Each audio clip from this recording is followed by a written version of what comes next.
दोस्तों, इस खास सेगमेंट में हम बात करेंगे भारत के जाने माने पत्रकार शीतल पी सिंह साहब से। वैसे तो किसी तारुफ के मोहताज नहीं है, खास तौर पे उन लोगों के लिए जिनका वास्ता यूट्यूब या फिर डिजिटल मीडिया की दुनिया से रहता है। और शीतल जी खुद कहते हैं, सत्या हिंदी के प्रोग्राम्स में उन्होंने कहा है, शायद एक दफा मैंने देखा है, कि कभी कभी गलती से गोदी मीडिया भी बुला लेता है, उसके बाद सारे लोग प्रताड़ित महसूस करते हैं। बहुत बेबाकी से बोलते हैं। पहले भी मेरे शो पे आ चुके हैं, आप लोगों ने सुना है उनको। आज मैंने उनको दरखास्त की थी कि ये जो भारत में बांग्लादेश क्रिकेट को लेकर के जो नया मसला पैदा हो गया है। पहले तो केकेआर ने मुस्तफिजुर रहमान, बांग्लादेश के चोटी के खिलाड़ी क्रिकेटर, उनको कोलकाता नाइट राइडर्स के लिए उनको ऑक्शन में खरीदा। उसके बाद फिर शाहरुख खान गद्दार हैं, इस तरह का एक नैरेटिव गढ़ा गया। भारतीय जनता पार्टी के एक पूर्व विधायक और एक वर्तमान के विधायक, इन दोनों हजरात ने, और उसके अलावा जो आजकल कथावाचक बहुत सारे संत बने फिर रहे हैं हिंदू धर्म के, इन लोगों ने भी जो है अनर्गल कुतर्क दिए, शाहरुख खान को गद्दार कहा। और भारत से, बल्कि जो क्रिकेट या फिर जो क्रिकेट प्रेमी लोग हैं उनसे ये कहा कि बांग्लादेशी प्लेयर्स को दरअसल बुलाना नहीं चाहिए। आखिरकार प्रेशर में आ गई बीसीसीआई और केकेआर को कहा गया कि वो फारिग कर दें मुस्तफिजुर रहमान को। अब खबर आ रही है कि बांग्लादेश क्रिकेट ने बोला है कि भारत में जो T20 वर्ल्ड कप है उसमें वो जो मैचेस है बांग्लादेश के, वो भारत में ना हो। आईसीसी से उन्होंने दरखास्त की है, वो महफूज नहीं महसूस कर रहे हैं कि भारत में बांग्लादेशी प्लेयर्स खेल सकेंगे। तो इसीलिए श्रीलंका में मैचेस खेलने की जो है बात की है। ये क्या है मसला? क्या भारत की विदेश नीति डोमेस्टिक पॉलिटिक्स की गिरफ्त में आ गई है, या कुछ और बात है जो हमारी नजर में फिलहाल नहीं है? जानते हैं शीतल जी से। शीतल पी सिंह हमारे साथ जुड़ गए हैं भारत से। शीतल जी, बहुत शुक्रिया, आपने हमें टाइम दिया। बहुत बहुत धन्यवाद, आपने याद किया। नए साल में आपके दर्शकों को और मित्रों को, परिवार को, सबको बहुत बहुत बधाइयाँ। उम्मीद है कि हम अच्छी उम्मीद लेके इस साल को बिता सकें। जी। चीज़ें हालांकि हमारे सब कॉन्टिनेंट में और वैसे तो सारी दुनिया में ही बड़ी निराशाजनक हैं, लेकिन जी। फिर भी मनुष्य होने के नाते हमें आशा संजोनी ही पड़ती है, और हम लोग भी संजो रहे हैं। जो विषय आपने रखा है ये बहुत महत्वपूर्ण है। और फिर एक बार मैं कहूँगा, हमारे खित्ते के लिए पर्टिकुलरली जो साउथ एशिया है, यहाँ तो ये दुर्भाग्यपूर्ण है कि ये धारा जो एक हम्म। ज़माने में 79 में हमने इसका उभार पाकिस्तान में देखा था, फिर वो चली काफ़ी समय तक जियाउल हक साहब के सामने। हम्म। फिर लोगों ने इसको राजनीतिक सफलता का मंत्र के तौर पर हासिल कर लिया। और ये एक देश के जो तीन देश हैं इस समय, 47 में दो बने, फिर 71 में तीन हो गए। इन देशों की आबादी के बीच इस जहर का की खेती इस समय बहुत आम है। ये जी। जहर ये है कि राजनीति में जो बुनियादी सवाल हैं, सबसे गरीब इलाका ये दुनिया का होता जा रहा है। हम्म। और बहुत सी कठिनाइयां हैं, पीने का साफ पानी नहीं है। हमारे देश के सबसे प्रसिद्ध और सबसे साफ कहे जाने वाले शहर, जिसको 8-8 बार पुरस्कार मिला, उसमें गंदा पानी, जो सीवर का पानी मिल गया उसमें। और सैकड़ों लोग अस्पतालों में पहुंचे, दर्जनों की जान चली गई। बहुत से लोग तमाम तरह की जो इससे जनित बीमारियां होती हैं उसके गिरफ्त में होंगे। और ये एक शहर की बात नहीं है। दिल्ली में इस समय चारों तरफ, दिल्ली के चारों तरफ जो एनसीआर कहलाता है, और इसके अलावा भी हमारे 100 से ज़्यादा शहर ऐसे हैं जो बुरी तरह से प्रदूषण के शिकार हैं। इतने गंभीर प्रदूषण के कि उसके बारे में जो डॉक्टर्स बताते हैं, कुछ डॉक्टर्स तो ये हिम्मत भी करते हैं कि कहते हैं अगर आपके पास सामर्थ्य हो तो दिल्ली से भाग जाइए। हम्म। और संयोग से मेरे कुछ दोस्त रहते हैं उत्तरांचल में, मैं यहाँ बचपन में मेरा गुजरा है पहले, और उसके बाद बहुत सारे लोग आके बस गए हैं, तो वो बुलाते रहते हैं, तो मैं जैसे ही मौका मिलता है भाग जाता हूँ वहाँ से। इस समय उत्तरांचल से ही आपसे बात कर रहा हूँ, लेकिन अभी फिर मुझे लौटना है। जी। खैर, तो ये जो इशू है जिसकी आपने अभी बात की, इसमें हमारे यहाँ जैसे मैंने बताया कि जहर की खेती का दौर है। तो राजनीति के लिए आसान ये है कि मूल समस्याओं की जगह अपने अपने अल्पसंख्यक को अपने समाज के लिए समस्या बता दिया जाए। भारत में ईसाई हों, मुसलमान हों, और कई बार सिख भी इस निशाने पर आ जाते हैं। मुसलमान ज़्यादातर, चूंकि उनकी तादाद करीब, हमारा जो पिछला सेंसस था उसमें 14.5% के आसपास है। लेकिन उसको, जो हमारी सांप्रदायिक राजनीति है वो इसको बढ़ा चढ़ा के बताती है। कोई कहता है कि सन 37 में मुसलमान प्रधानमंत्री हो जाएगा, कोई कहता है 47 में हो जाएगा, कोई कहता है उस समय तक वो नया देश बना लेंगे। कुछ इस हम्म। तरह की तमाम तरह की बातें ऐसी होती हैं जो डराएं लोगों को। जो 80% आबादी है उसको 14% वाली से डरा दिया जाए कि ये बहुमत में हो जाते हैं। ठीक है, हम्म। मुस्लिम्स में बहुत सारे इश्यूज हैं, मुस्लिम समाज के जो बहुत नकारात्मक हैं, उन पे उनके समाजों में आलोचना होती रहती है, दुनिया में होती रहती है, हम भी हम्म। कर सकते, कोई अपराध नहीं है। लेकिन उसको राजनीति का हथियार बना के डर के तौर पर झूठों के साथ परोसा जाए, तो वो एक बड़ी खराब स्थिति है। अभी हमारे यहाँ बंगाल राज्य एक है, आप जानते ही हैं, आप तो भारतीय हैं तो आपको बताना नहीं है, जो अंग्रेजों ने जिसके दो टुकड़े अपने जमाने में कर दिए थे। तो जो आधा हिस्सा है, आधे से कम वो हमारे पास है, आधे से ज़्यादा हिस्सा बांग्लादेश के रूप में है। दोनों में मिलजुमला आबादी है, लेकिन दोनों में ये हमारे हिस्से में तो बड़ी आप कह सकते हैं बहुत लोकतांत्रिक हिस्सा था ये।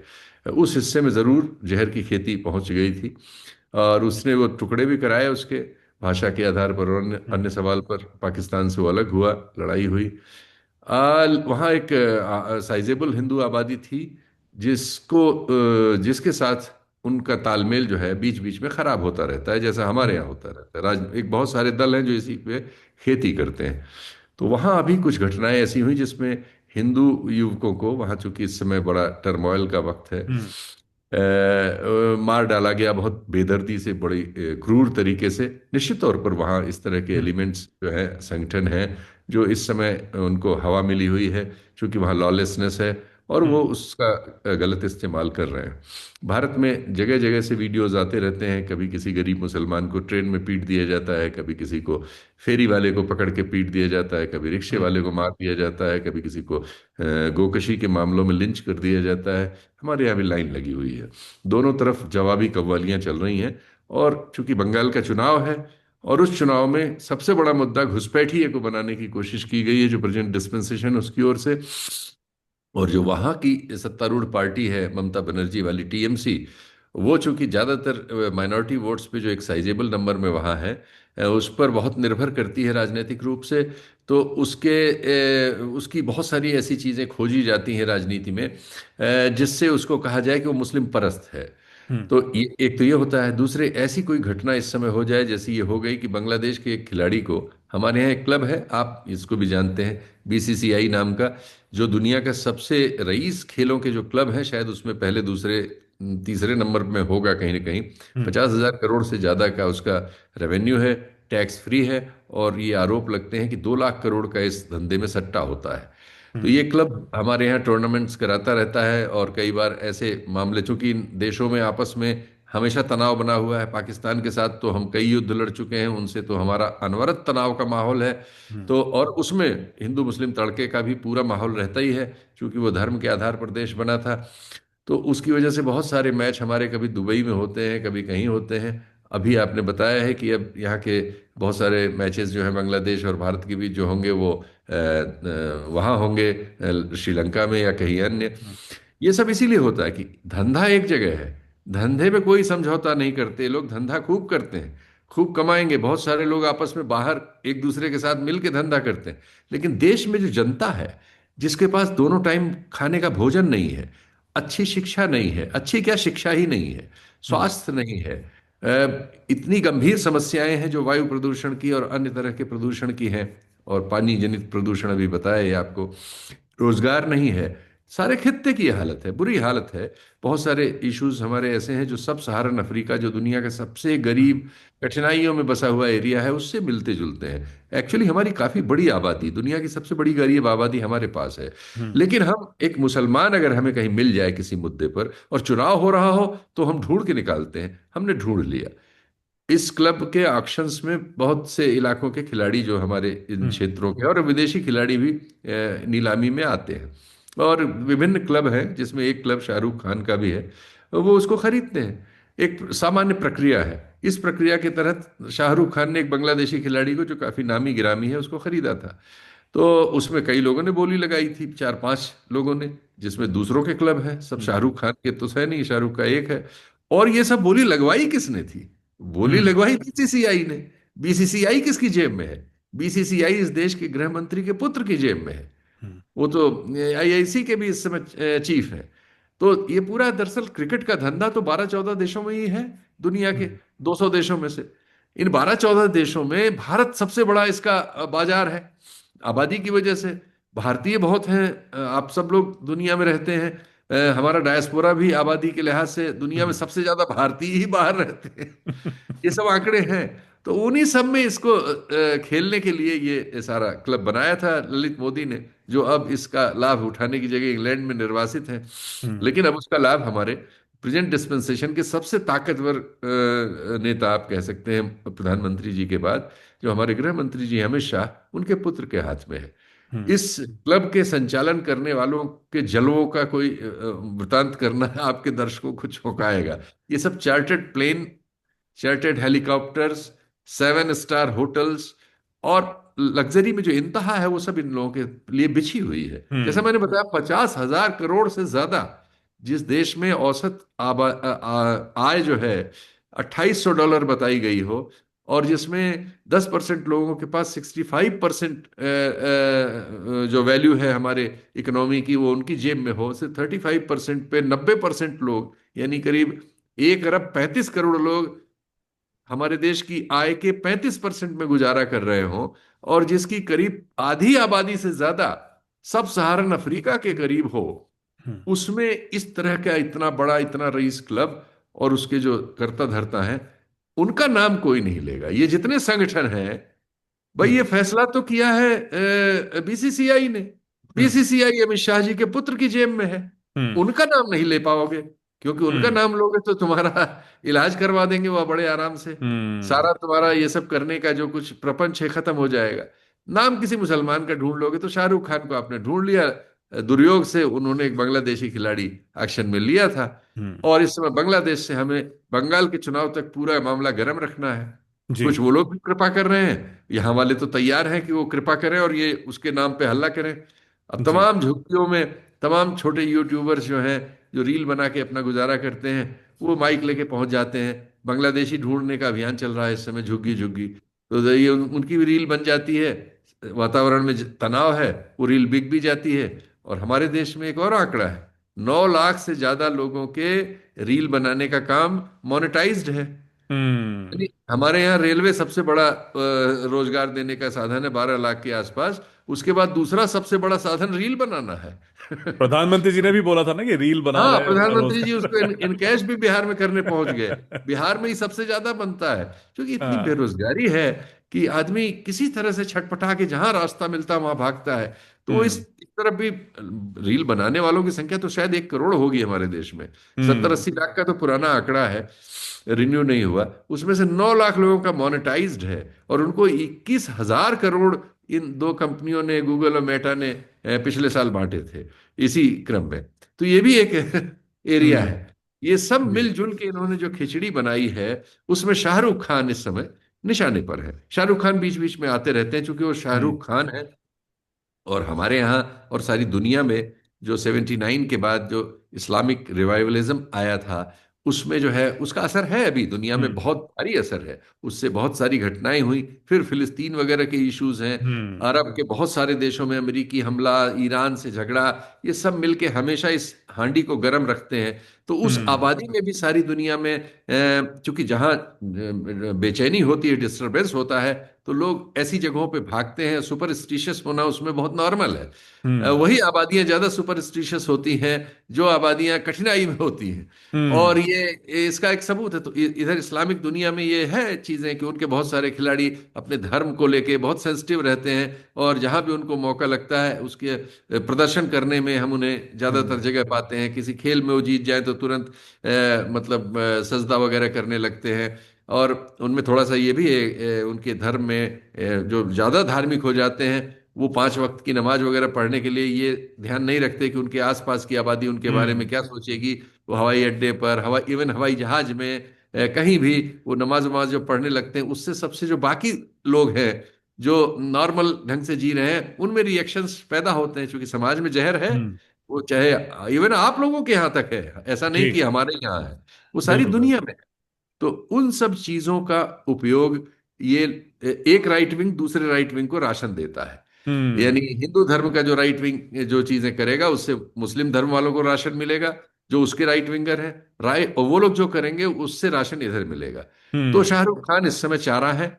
और अभी तो फिलहाल जब हम आपसे बात कर रहे हैं, बीसीसीआई ने शाहरुख खान की कंपनी को आदेश दे दिया कि उस खिलाड़ी को हटा दें, और उस खिलाड़ी की जगह आप कोई एक दूसरा खिलाड़ी रख सकते हैं। तो हम्म। उनका नुकसान भी नहीं होगा, और वो खिलाड़ी बदल भी लेंगे, और एक कंट्रोवर्सी जो है डाई डाउन हो जाएगी। क्योंकि हम्म। हमारी तरह के बहुत सारे लोग इस कार्यक्रम, आपके अलावा अन्य जगह भी जहां जहां मौका मिला बोलने का, हमने सीधे कहा कि ये फैसला तो हमारे गृह मंत्री जी के पुत्र को करना है, और या हमारे गृह मंत्री जी को करना है।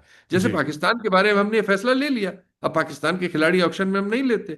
हम्म। बांग्लादेश का आप फैसला ले लीजिए, लेकिन वो फैसला तो आपने लिया नहीं। आप वेन्यू बदल देंगे, इंडिया की हम्म। जगह वहां लंका में खेल करा देंगे, वहां खेल होता रहेगा।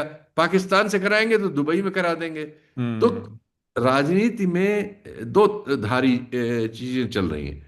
गरीब और मध्यम वर्ग को तो मुर्गा लड़ाना है। टेलीविजन चैनलों में भी एक दाढ़ी वाले को बैठा लेते हैं, एक बाबा जी को बैठा लेते हैं, हाँ। दोनों में ऐसी कंट्रोवर्शियल बातें करते हैं, कई बार टेलीविजन चैनलों में मारपीट हो जाती है। जी, बिल्कुल और बिल्कुल, उसके भी हमने हाँ, देखे हैं बहुत और सारे। ये कराते हैं वो, उससे उनकी हाँ। टीआरपी बढ़ जाती है, फिर उसके क्लिप्स बहुत चलते रहते हैं। आजकल चूंकि हम्म। टेलीविजन भी रेवेन्यू के मामले में डिजिटल पे निर्भर होता चला जा रहा है। जी। भारत में और सारी दुनिया में ही जो डिजिटल का रेवेन्यू है वो 21% बढ़ चुका है टेलीविजन की तुलना में। तो जो टेलीविजन चैनल भी चल रहे हैं वो भी ज्यादा तुरंत रील डालते हैं, वो भी ज्यादा रेवेन्यू इधर से घसीटना चाहते हैं, क्योंकि उनके उससे रेवेन्यू उतना नहीं आ रहा है। तो नतीजा ये हो रहा है कि इस तरह के जो वीडियोस होते हैं जिसमें मारपीट हो जाए, गाली गलौज हो जाए, कुछ हम्म। मतलब उत्तेजनात्मक हो जाए, वो रेवेन्यू ज्यादा खींचते हैं। तो ये धंधे की जरूरत भी है, जी। राजनीति के भी धंधे की है, और हमारे आपके पेशे में भी जो धंधा घुस गया है, इसमें भी यही काम हो रहा है। ये रील बना के न सिर्फ गरीब आदमी कमा रहे हैं छोटे मोटे पैसे, ये बड़ी बड़ी कंपनियां भी रील बनवा बनवा के पैसे कमा रही हैं, और ये ज्यादा बड़ा हम्म। कमा रही हैं। तो बहुत इसकी अच्छा आपने ब्यौरा दिया शीतल जी, मतलब सॉरी। मैं बहुत क्योंकि ये यही पर्सपेक्टिव है दरअसल, और इसी पस मंजर पे ये जो हो रहा है भारत में फिलहाल। लेकिन जो अभी कल हमने देखा कि अमेरिका ने जिस तरह से निकोलस मदुरो को वेनेजुएला से निकाला, जी। उसके बाद दुनिया भर के नेताओं ने, यहाँ तक हम्म। के जो कमजोर माने वाले देश हैं उनके भी नेताओं ने, प्रेसिडेंट हो जी। प्राइम मिनिस्टर हो, उन्होंने टिप्पणी दी। जी। लेकिन भारत जो विश्व गुरु होने का दावा कर रहा है, उनके जो ग्लोबल लीडर है नरेंद्र मोदी साहब, जी। उनकी मुंह से एक टिप्पणी नहीं निकली है, ना ट्वीट किए हैं। जी। 18 घंटे बाद या लगभग 24 घंटे बाद एक्सटर्नल अफेयर्स मिनिस्ट्री ने एक स्टेटमेंट जारी किया जिसमें भी उसका कोई जिक्र नहीं है। जी। भारतीय मूल के लोगों को परेशानी ना हो इसीलिए कैराकास में भारतीय जो है दूतावास है वो काम हाँ। करेगा। जी। लेकिन क्या आपको लगता नहीं है कि भारत लगातार और निरंतर इंटरनेशनल पटल से गायब होता जा रहा है, कि एक दौर में जो एक डीकोलोनाइज या पोस्ट कॉलोनियल देश के तौर पे जो शिनाख्त होती थी भारत की, अब उसकी नहीं हो रही है। अब वो कहीं पे भी नहीं दिखता है, ना कमजोर के साथ दिखता है ना ताकतवर के साथ वो अच्छे से हो पा रहा है। तो जी। ये इतने ताकतवर प्रधानमंत्री के फॉरेन पॉलिसी के बारे में ये क्या दर्शाता है? दरअसल ये जो ताकतवर होने की बात थी, ये इसको लेके तमाम विशेषज्ञों ने जेन्युइन शंकाएं पैदा की थी। और हम ये जानते थे कि ये डोमेस्टिक कॉन्स्टिट्यूएंसी में बेचने के लिए इस शब्द का और इसके अर्थ का प्रचार किया गया था, विश्व गुरु बताना। हमारे गृह मंत्री ये दावा करते थे कि दुनिया का कोई फैसला मोदी जी हम्म। से पूछे बिना नहीं होता है। और मोदी जी तो चूंकि सारी दुनिया ग्लोब ट्रॉटरिंग कर ही रहे थे, जितना सारे हमारे पुराने सारे प्रधानमंत्री मिलके जितनी बार जहां गए होंगे, उससे ज्यादा हमारे प्रधानमंत्री जी ने 11 वर्ष में, आप कह सकते हैं कि उसको पूरा कर लिया। लेकिन इस बीच बहुत डेवलपमेंट्स ऐसे हुए जिसमें उन वो बहुत बुरी तरह से एक्सपोज हो गए। दरअसल उनकी कुल विदेश नीति का सार ये था कि वो लोगों को गले मिल लेते थे। उनके पास जो कैमरा टीम और प्रचार टीम होती थी, कुछ उनको बुदबुदाते हुए, या कुछ हंसते हुए जोर से, या हाथ हम्म। मिलाते हुए, या किसी की पीठ ठोकते हुए, कुछ अजीबोगरीब करते हुए उनके फोटोज आ जाते थे। और वो हमारे यहाँ मीडिया के जरिए जो उनके लिए इस समय वेपनाइज्ड कर लिया गया है, लोगों के दिमागों में भर दिया जाता था। इधर एनआरआई और भी डांस करने के लिए पहुंच जाते थे। जी, ये वो सब आयोजित, वो प्रायोजित किए जाते थे एनआरआई हाँ। वगैरह कुछ ऐसे, और कुछ ऐसे एनआरआई जो एएनआई को खास बाइट देते थे, जिसमें वो मेरे भगवान है टाइप बातें कुछ कही जाती थी, रोने लगना वगैरह। ये सब प्रयोजन करके कितने उन्होंने गोरे हैं अपनी, वो भी बोला गया हाँ, है। ये सब प्रयोजन करके उन्होंने एक खास छवि हाँ। बनाई थी। और हमारे यहाँ डोमेस्टिक कॉन्स्टिट्यूंसी ने मान लिया था, अभी भी बहुत से लोग मानते हैं। लेकिन क्या हुआ कि ट्रंप साहब इस बीच आ गए, हम्म। और हमारे प्रधानमंत्री जी की कलई खुल गई। ट्रंप साहब के लिए हमारे प्रधानमंत्री जी ने सारे इंटरनेशनल प्रोटोकॉल, भारत की विदेश नीति के प्रोटोकॉल और एक सामान्य समझ के प्रोटोकॉल्स का को धता बता दिया था। उनका चुनाव प्रचार करने चले गए थे, उनकी रैली की थी। अब की बार ट्रंप सरकार का नारा लगा दिया था, भारत में उनकी रैली कराई गई थी। ये सब करके उन्होंने सोचा कि वो ट्रंप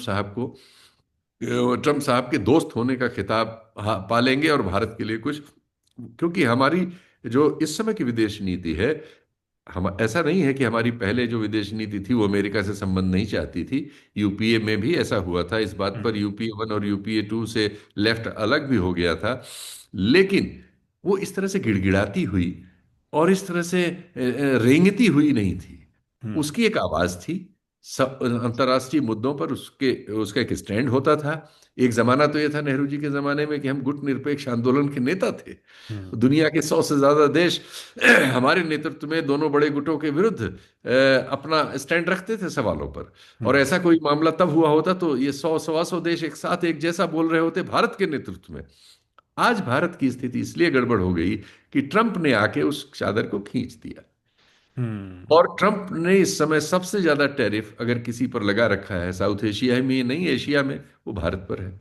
वो भारत को एकदम वो सबको ही झुका के अपने पक्ष का करना चाहते हैं। वो हर जगह से अपने लिए मीट, क्योंकि उनकी समस्याएं उनके लिए ज्यादा बड़ी हैं कि वो भारत की समस्या हल करें, वो अमेरिका की समस्या हल करने के लिए है। हम्म। ये सामान्य समझ हमारी होनी चाहिए, ये सामान्य समझ होती ही है।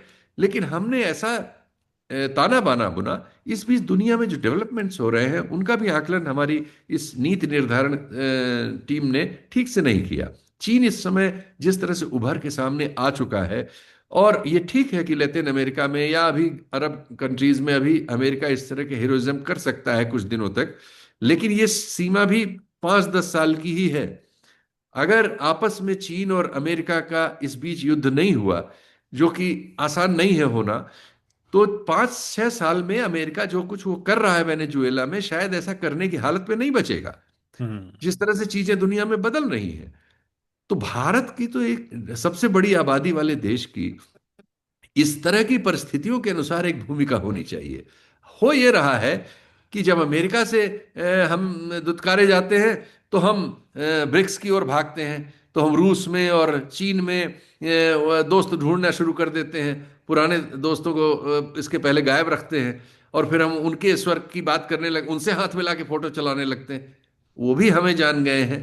अब रूस हम्म। भी हमें, ठीक है, रूस हमारे साथ उसका एक बहुत बड़ा रिश्ता है, बहुत ऐतिहासिक रिश्ता है, वो सब ठीक है। लेकिन आज उसका चीन से हमसे ज्यादा बड़ा रिश्ता हो चुका है, ये जी। भी आज के लिए सच है। और वो रिश्ता, चूंकि दोनों की सीमाएं, दोनों की जरूरतें, दोनों की अंतर्राष्ट्रीय भूमिका, उन सब चीजों ने उन चीजों को बहुत बदल दिया है। और चीन का और रूस का एक नया रिश्ता पाकिस्तान से भी इसी वजह से शुरू हो गया है, जो हम्म। हमारे लिए निश्चित तौर पर मतलब कठिनाई का विषय है। खैर, इससे आपका विषय प्रवर्तन हो जाएगा, विदेश नीति पर बहुत है, थोड़ा सा ही बोलना जरूरी है। फिर मैं शाहरुख खान पे आता हूँ। जी। शाहरुख खान हमारे लिए पंचिंग बैग है। आप जानते हैं कि उनके लड़के को एक फर्जी जी। मामले में पकड़ लिया गया था, जो मामला बंद है। हम्म। और किस तरह से हमारे मीडिया ने और हमारे इसी माहौल ने, जो माहौल आज शाहरुख खान को बांग्लादेशी खिलाड़ी को ऑक्शन में लेने पर इतना बुरा भला कह रहा है, वही उनके बेटे की वजह से, चूंकि उसका भी नाम आर्यन खान है और खान लगा है तो वो मीट पैदा करता है राजनीति में, उसको इस्तेमाल किया गया था। और दुर्भाग्यपूर्ण है कि एक बच्चे के जीवन को एकदम शुरुआती दौर में हमने इस तरह से राजनीतिक कारणों से इस्तेमाल किया। और अब हम्म। हम एक कलाकार को धर्म के आधार पर, और सिर्फ इसलिए कि वो भी कई बार, चूंकि इस समय मुस्लिम समाज सारी दुनिया में दबाव में है, और उस दबाव में धार्मिक हम्म। आग्रह मजबूत हो जाते हैं या सुपरस्टिशियस आग्रह सबके मजबूत हो जाते हैं, हमारे भी हो गए हैं। हिंदू भी हम्म। तो अब नॉर्मल बिहेव कर रहे हैं, ऐसे हिंदू कहाँ थे पहले। जी। मेरी उम्र 67 साल है, तो एक लंबा समय मैंने भी गुजारा है, भारतीय ही हूँ, यहीं रहता हूँ, यहीं देखता हूँ। ऐसा तो नहीं थे हम, जो दस बिल्कुल। ग्यारह बारह साल में हम हो गए हैं। और ऐसी बातों पे हम प्रोग्राम भी नहीं करते थे जो आपने आज रखा है। बिल्कुल जी, इसलिए कि सही हम बात ऐसे हो गए हैं, इसलिए इन बातों पे है। प्रोग्राम कर रहे हैं, उन बातों की जगह जो हमारे लिए ज्यादा जरूरी है। तो ये परिस्थिति है। मणिमुग्धा जी, अब आपके कोई सवाल हो तो मैं नहीं, उसका उत्तर मैं दूं। जब मुझे मालूम है आपको जाना भी है, मैं आखिरी सवाल आपसे पूछना चाहूंगा, क्योंकि ये सारी चीजें जुड़ी हुई हैं। एक तो ये कि हमारी जो विदेश नीति है वो तो पस्त हो चुकी है, ध्वस्त हो चुकी है, जो आपने बताया।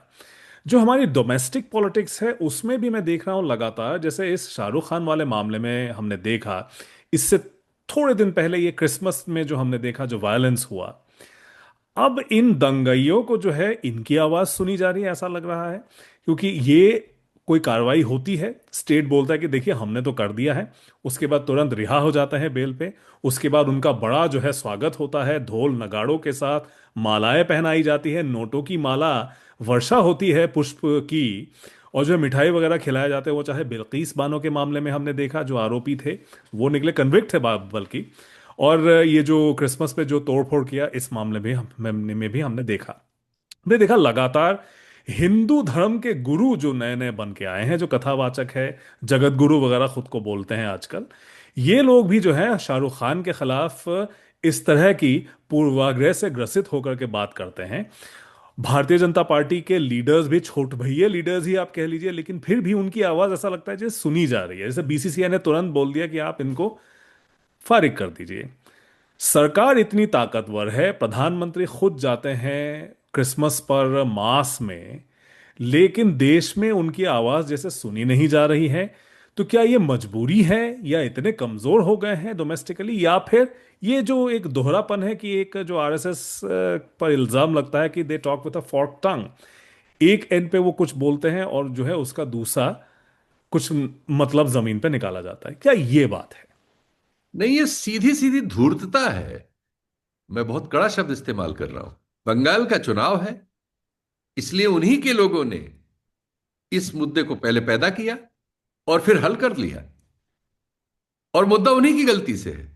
अगर ये गलत है, वैसे तो इन चीजों पर हमारी राय दूसरी है, लेकिन पैदा भी उन्होंने किया। वही बीसीसीआई के मालिक हैं, जैसा मैंने आपको बताया। हम्म। उन्होंने ही बांग्लादेशियों को एक्शन कराया, उन्होंने ही उस एक्शन में ये शाहरुख खान के यहाँ चला गया, उन्हीं के फ्रिंज एलिमेंट्स ने इसको इशू बनाया, और फिर उन्होंने उसको मान लिया क्योंकि हम्म। बंगाल में चुनाव है। हम्म। ये शाहरुख खान का मुद्दा बंगाल का चुनाव लड़ रहा है। मैं हम्म। फिर आपको बता रहा हूं, हमारे देश में मुसलमानों का डर दिखा के हिंदू आबादी को वोट मतलब मतदान केंद्र पे ले जाया जाता है। हम्म। और बिल्कुल इसका इसका रेप्लिका आप पाकिस्तान में देख लीजिए। जब इस तरह की जहर की खेती होती है, वहां के एक गृह मंत्री को एक कांस्टेबल ने गोली मार दी थी, हम्म। आपको याद होगा। और जी जी। उसका स्वागत, उसके सलमान लिए सारे तासीर वकील को, खड़े हो गए थे। हाँ, पंजाब तासिर को, पंजाब के गवर्नर थे, जी जी। गवर्नर को गोली मार दी गई थी। उन्होंने किसी एक गरीब ईसाई महिला आसिया बानो, को, आसिया बानो यस, की, जी। के मुद्दे पर एक स्टैंड लिया था। तो हम ऐसे समाज में बदल गए। हमारे सब रेप्लिका जो हम आज कर रहे हैं, वो बगल के पाकिस्तान और बांग्लादेश में मौजूद हैं। अब हम्म। हम चीन से, वेस्ट से, और विकास से, जिसे हम बहुत बेचते हैं, उससे कोई मुकाबला नहीं कर रहे हैं, उसकी ओर बिल्कुल नहीं देख रहे हैं। उस प्रतिस्पर्धा में हम हैं ही नहीं। हम हम्म। पाकिस्तान और बांग्लादेश से प्रतिस्पर्धा में पहुंच गए हैं, क्योंकि हमें हम्म। चुनाव जीतने हैं, और चुनाव जीतने का इस आसान फार्मूला है ऐसे वक्त में जब हम बुनियादी समस्याओं को हल करने में असफल हैं, और सफल हो भी नहीं सकते। हम्म।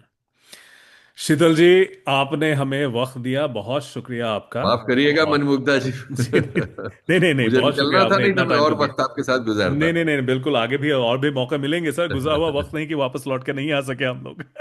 एक बार फिर आपके परिवार को, आपको और आपके जी, दर्शकों को नए वर्ष की बहुत बहुत बधाई। बहुत बहुत नमस्कार। बताए, बहुत शुक्रिया आपको भी, थैंक यू सर।